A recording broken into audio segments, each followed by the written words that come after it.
अदा करते कब? अंधेरे में।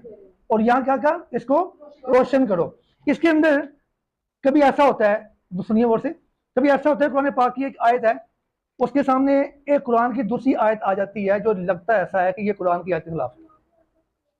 बस अगर ऐसा होता है कि कुरान पाक की एक आयत आती है, उसके सामने एक हदीस पाक हम ऐसी पढ़ते हैं जो हमें बता लगता है कि ये कुरान पाक की आयत के हदीस खिलाफ है। कभी ऐसा होता है, हम एक हदीस पढ़ते हैं, जैसे हमने आज हदीस पढ़ी कि पहले तक अल्लाह के पैगंबर ने जो नमाज फजर अदा की वो युसल्लीहा बिगलस, अंधेरे में अल्लाह के पैगंबर नमाज पढ़ते थे। और आज हमने क्या पढ़ा कि हुक्म दिया कि अस्बिहु बिस्सुबही फइन्नहु आज़म लिउजूरिकुम, नमाज फजर को रोशन करके पढ़ो, दिनचर्या पे पढ़ो, ताकि इससे आपको जब तत्बीक यहाँ दी जाती है।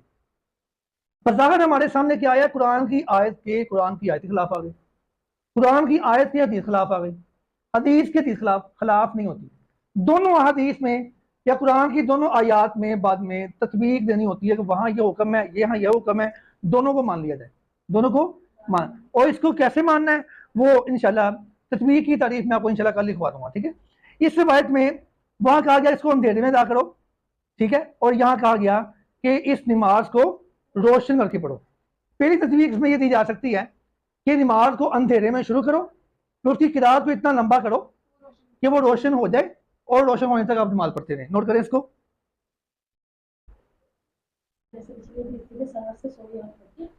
60 से 100 आयात।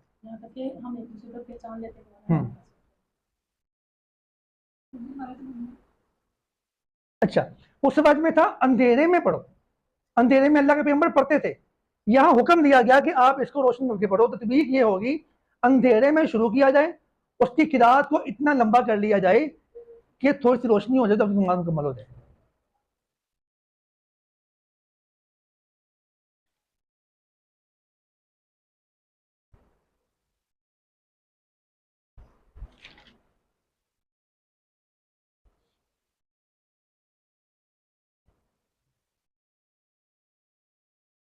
दिख रही है?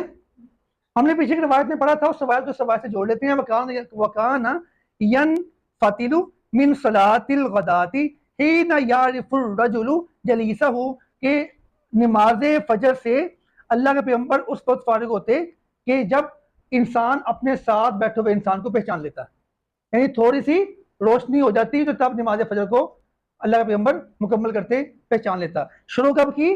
जब अंधेरा था, और मुकम्मल कब की? जब, ये नोट कर लें इसको,